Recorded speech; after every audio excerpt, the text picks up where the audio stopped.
राधे राधे सभी को। मैं आपका स्वागत करता हूं आपके यूट्यूब चैनल पे।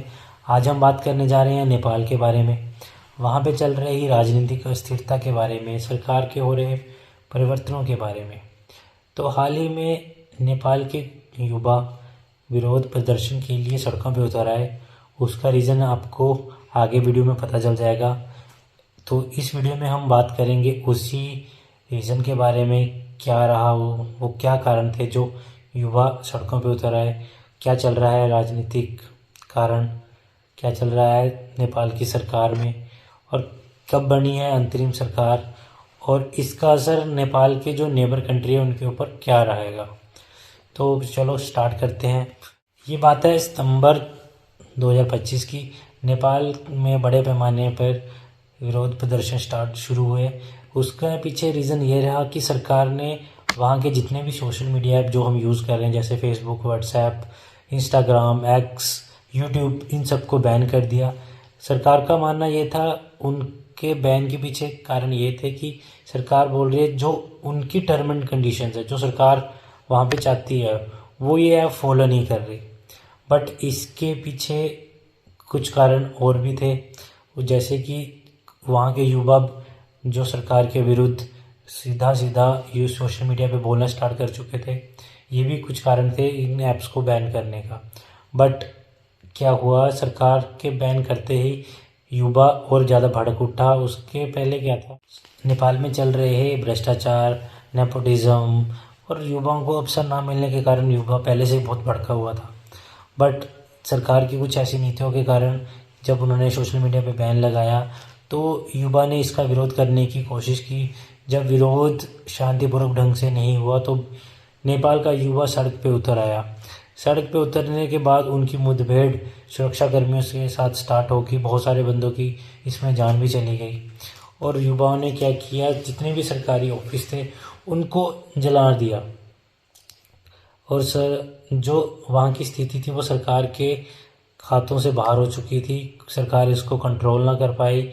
तो उसके मद्देनज़र रखते हुए वहाँ के प्रधानमंत्री केपी शर्मा ओली ने इस्तीफा दे दिया, वहाँ के संसद को भंग कर दिया। संसद के भंग होते ही अब नेपाल की हालत और ज़्यादा ख़राब होती दिख रही थी। बट उनकी जो एक्स मुख्य न्यायाधीश सुशीला कार्की ने इस सरकार को संभालने की कोशिश की और उन्होंने अपने कुछ साथियों के साथ मिलकर यहाँ पे एक अंतरिम सरकार का गठन किया और उन्होंने अंतरिम प्रधानमंत्री के रूप में शपथ ग्रहण की। अब सरकार का मुख्य उद्देश्य नेपाल में राज्य व्यवस्था कायम करना, शांति लाना और युवाओं को शांत करना था।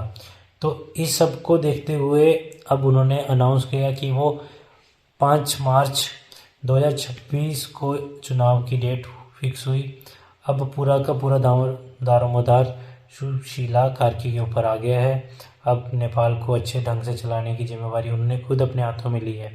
अब देखना यह है कि आने वाले चुनाव में नेपाल में कौन नया प्रधानमंत्री बनता है। अभी ये देखना इसलिए भी इम्पोर्टेंट हो चुका है क्योंकि नेपाल के अब बोल सकते 3 से 4 जो लास्ट प्रधानमंत्री का कार्यकाल रहा है, कोई भी ऐसा प्रधानमंत्री नहीं रहा जिसने अपने पूरे 5 साल कंप्लीट किए हो। बीच में किसी न किसी कारणवश नेपाल की सरकार या प्रधानमंत्री बदलते रहे हैं। यही कारण रहा कि अब नेपाल में अस्थिरता देखी जा रही है।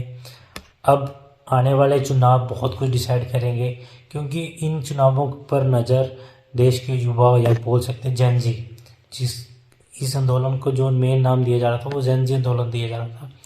बट इसमें आम नागरिक और आम जनता का भी पूरा रोल रहेगा क्योंकि अब जो भ्रष्टाचार को लेके या फिर बोल सकते हैं नेपोटिज्म को लेके और अवसर ना मिलने के कारण ना जो ये विरोध चल रहे थे, अब उन विरोधों के ऊपर या फिर विरोधों को शांत करने के लिए सरकार को आने वाले टाइम में ये सब कुछ युवाओं को देना पड़ेगा या भ्रष्टाचार को कम करना पड़ेगा। तभी हम देख पाएंगे कि नेपाल में कोई भी सरकार अपने आने वाला टाइम कंप्लीट कर पाएगी।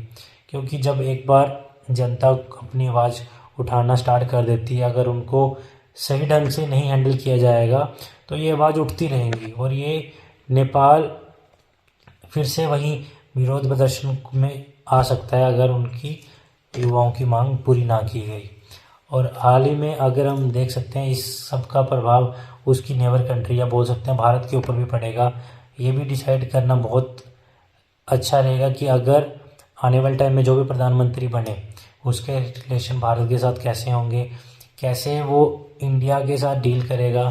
क्योंकि नेपाल भारत के लिए इसलिए भी इम्पोर्टेंट है कि नेपाल भारत के साथ अपनी बहुत लंबी सीमा साझा करता है और नेपाल के साथ इंडिया का बहुत अच्छा ट्रेड है, या फिर बोल सकते हैं बहुत अच्छे रिलेशन भी रहे हैं। तो ये आने वाले टाइम में हमें पता चल ही जाएगा। तो बने रहिए हमारे साथ और चैनल को सब्सक्राइब कर लीजिए, क्योंकि हम ऐसी नॉलेज वाली वीडियो आपको डालते रहेंगे और आपको मिलती रहेंगी। धन्यवाद। Thank you very much.